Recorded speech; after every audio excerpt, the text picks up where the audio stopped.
Thank you, Chair, and thank you all. As she said, I'm a senior comrade at University of Nairobi. Only that she said there, and it is the. So I shall proceed quickly because I've been told. I shall speak on esports or electronic sports. So if you can just move to the second one.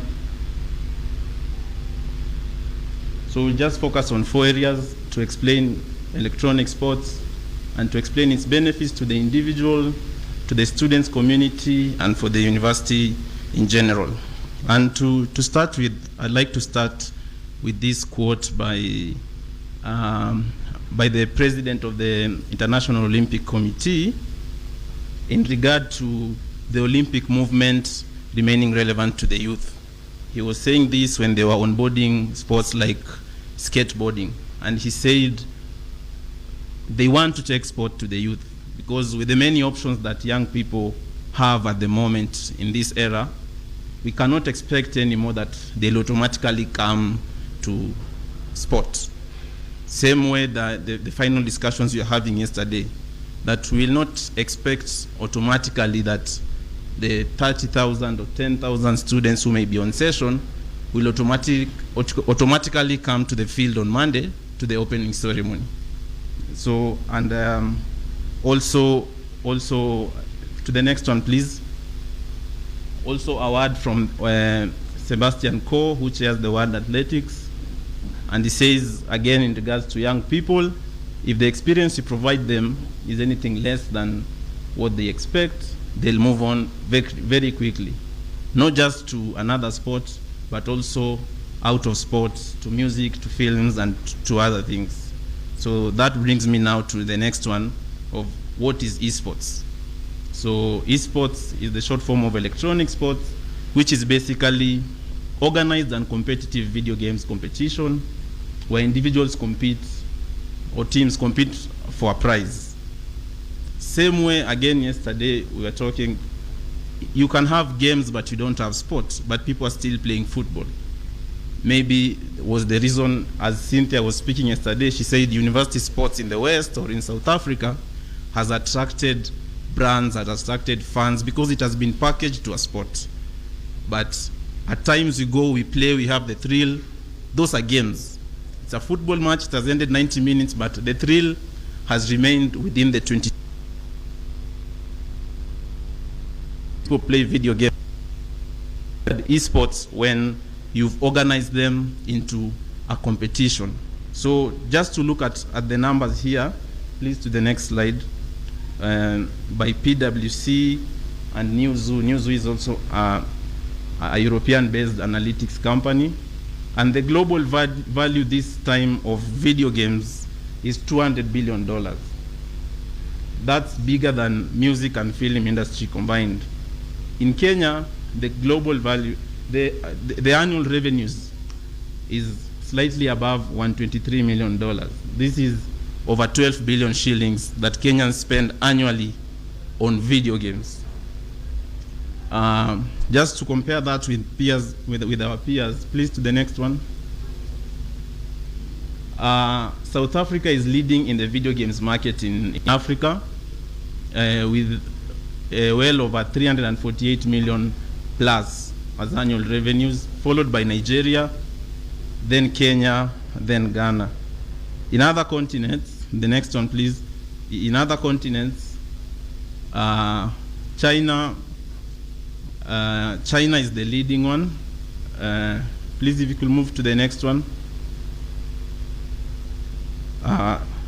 China is the leading one with.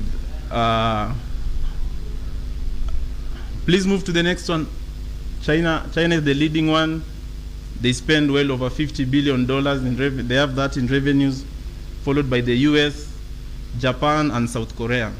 South Korea is important to esports because it was the first country in the world in the year 2000 to recognize esports as an official sport. So it is in very many ways considered as the mecca of esports. So On what devices, please to the next one, on what devices can you participate in this esports or digital sports? We have smartphones where they have video games that people compete. Many people play it casually, but we also have competitions that people compete. We have computer PCs. We have consoles, that is PlayStation, which is very popular in the country. And now people are going to the metaverse now with AI, putting on those Oculus to move you to extended reality or artificial intelligence. So please to the next one.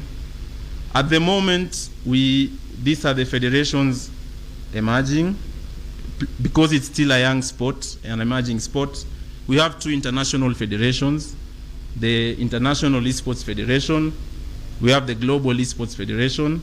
In our country, established in 2018, we have the Esports Kenya Federation, which is a member of the Global Esports Federation. Then we have traditional sports bodies who've also adapted esports. The Commonwealth Sports Federation, they announced that the Commonwealth Games in August this year, in July to August this year, 2022, shall have the Commonwealth Esports Championship, where Commonwealth countries shall participate for medal positions in Commonwealth. FIFA has run the digital version of the World Cup called the FIFA E-World Cup since 2015. And just again to contextualize the value, FIFA receive slightly above $150 million annually from video games. They have sold their naming rights to a video game company for those who play, known as FIFA. You'll hear of FIFA 20, FIFA 19. So FIFA have been getting $150 million plus annually from video games and esports. FASU also had the first esports games in July 2020, and after that they commissioned some institute in Switzerland in November last year to do some research and to show them how they can now fully adapt that electronic sports. Of course, Asian Games are the pioneers, but in 2018 they were the first to have esports as a medal category sport. And you'll ask yourself why these sports bodies are doing this. And this leads me to the next slide. The 4 or 5 year old today, their interaction with sport starts in this way. Maybe the parent will buy them a video game, or they'll use their parents' mobile phone to play games. Then they'll start watching sports on TV. Then when they start going into school, they'll choose which sport they want to play. So the reason people like FIFA are investing in electronic sports is because it's a complement to their sport. If right now I'm a 3-year-old and I'm playing with my father's phone, and the game I like playing is a football game, when I start understanding what I watch on the TV, I'll want to watch more football than another sport. And when I go to school and I see football, I see basketball, I see rugby, because I've already experienced football on a digital platform, I'm more likely to choose football as a sport. So to the next one, on the benefits to the individual, some work was done by N. Johannes and Przyszewski, the Oxford University. And please to the next one. And just a quote from that work, they said, humans' brains are wired for pleasure, and video games are an effective way to learn because they stimulate adventure and keep our brains engaged and happy. The small video games you play, maybe on your phone, it keeps you coming back, it engages you, you fail, you try again, just like in other activities. Next slide, please. So it's important to learn that video games use the learning theory, that you start a video game without knowing it, you start playing it minimally, you start improving your skill, and with time, it teaches you how to play the game. So it is immersive, and this will lead us to the next one. To the next slide, please. The benefits to the individual. Brain exercise. Video games require a lot of hand-eye coordination, and research is showing that people who play video games have a faster reaction time.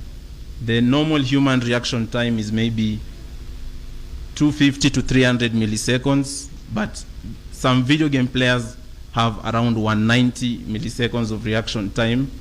It also gives you heightened attention and concentration. In this time that we are speaking of people wandering off because of digital platforms, in comparison to electronic sports or video games, you'll find that you have to be actively engaged. You have to be moving. If the game is on the PC, you have to be moving your fingers to see that you are participating properly. It also teaches transferable skills.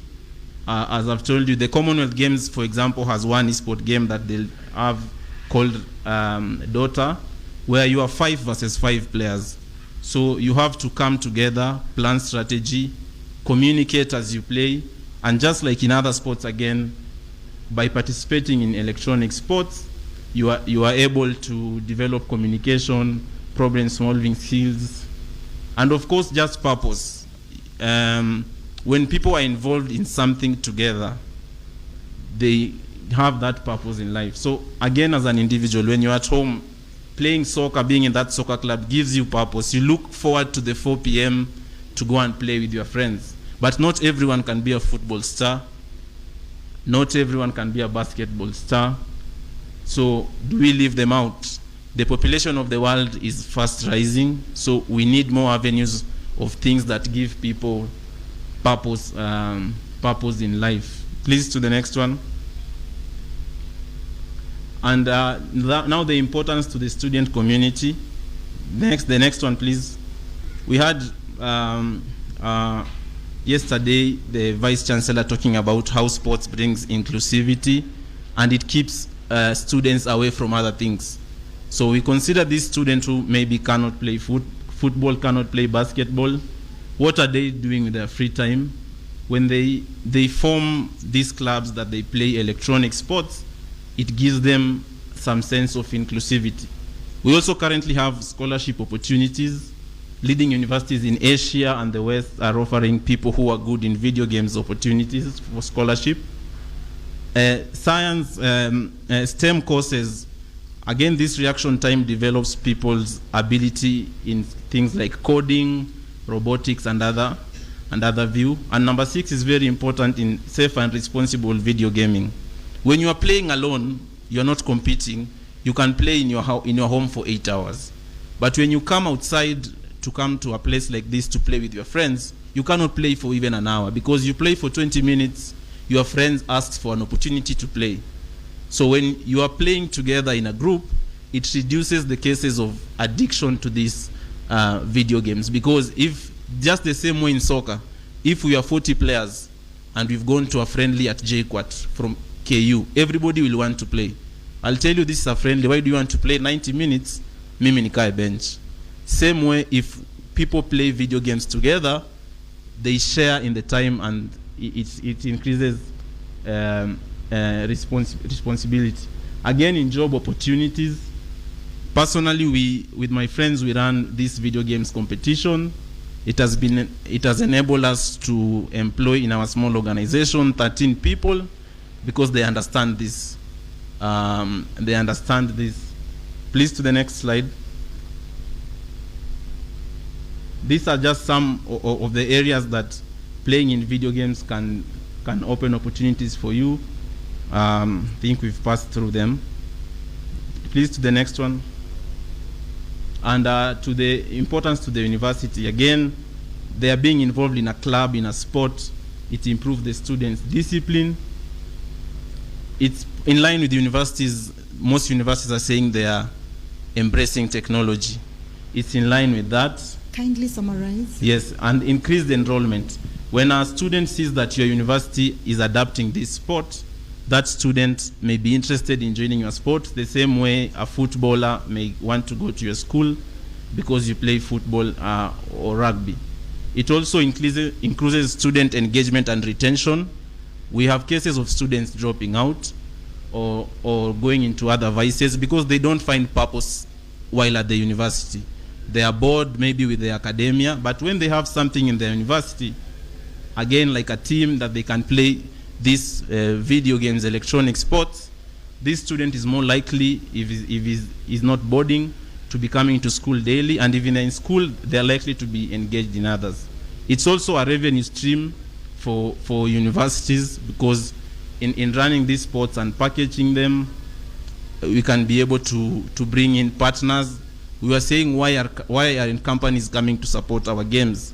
Maybe a company like Safaricom or Telcom or Airtel who sell mobile data would find it interesting to come be part of our games if we had games that speak to that community of people who do that, and just personally social responsibility.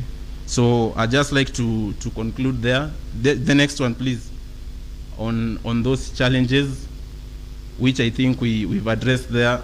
The main one will be cost of equipment. Addiction we've addressed by saying that is why we are bringing people who play these sports together. But again, at the moment, more regulation is needed to ensure people play them safely. So I'll just end there. Thank you.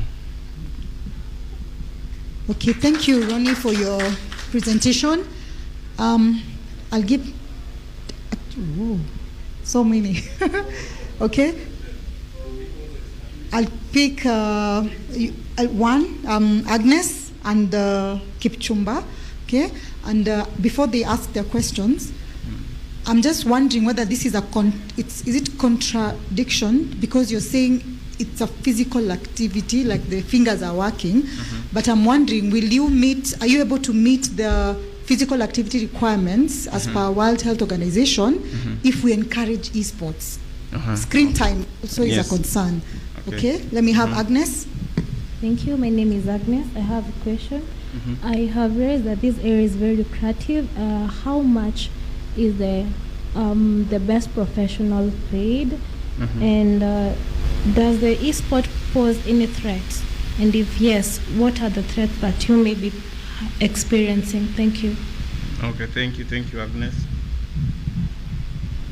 I think we had the last one there.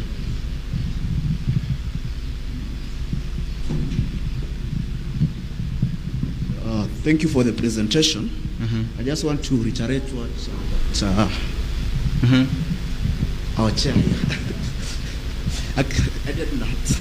Okay, Edna. But my issue is, we had two presentations yesterday about physical activity, where Professor here said that you step the grass, because he connected more to physical inactivity to what the world is now facing, which is NCDs. So maybe you can tell us, in terms of sustainability of that new sport, in terms of fighting those new diseases, is it really good? Okay, my question is it more of business oriented, or is it serving the humanity as the UN development goals envisage sport as a way of actually attaining SDGs? So yes, maybe you can tell me which sustainable development goal which that esports maybe can do. Thank you. I have two questions in one. Okay, so I think your question marries very well with what Chair Edna had asked on the lack of physical activity. And because of time, I didn't say it, but when people come together to form these clubs, you find now the professional regime. And the professional regime tells you the hours you need to play. These teams, I'll share videos on the chat box, people to look at it. These teams don't play the whole day. They have a regime where they go to train, because if you're going to use your wrists for 2 or 3 hours in a competitive, in a competition, a tournament, you need a lot of training on that. So they hit the gym a lot, they run a lot, they do physical exercise that makes them to be able, they have a regime for them, the same way people in chess may do, because this is more immersive than chess, because you are engaging. But again, chess players, who you speak to them, they tell you they have time to run. That's why we are calling on them to come together as a sport, so that you can be able to share. When you are playing at home, you may play for hours upon hours. But when you are playing together again, we share that time. We have time to run. We have time to do other exercise. And Edna asked if it's a threat. And I said, for the young ones, the FIFA, Commonwealth, or even Premier League are using it, one, to attract them to sport. Because I said, today, before a kid steps into a school, they know how to use a smartphone. So I'm trying to make it that if my kid is playing with my phone, she's seeing, or she's playing football. I'm saying she because I'm a father of a young daughter, 2 years. She's playing maybe volleyball digitally. When she goes to school, she'll relate with that activity. Again, not everyone will be an elite athlete. So as a sport, we said yesterday that some of the things that give the highest earning for any sport institution or sports league is viewership, the money they get for TV rights. You get fans by making your game playable on digital platforms. So that when I'm not playing football, I'm watching football, or I'm playing it on digital devices. So again, on the highest paid players, that's why I say there's weak regulations. We still don't have regulations on players, but the highest prize money to be earned for winning a competition is in League of Legends, which is in excess of 100 million. League of Legends is a 5 versus 5 game where teams compete in China and in the West. So I'd just like to end there. Okay. But feel free to talk to me after this. Thank you very much, Ronny. Indeed, a lot of the experts in this room are wondering what this is all about. So you've been challenged to dig into it. And there was an online question on whether we have leagues in Kenya. Kindly respond to them online. Online.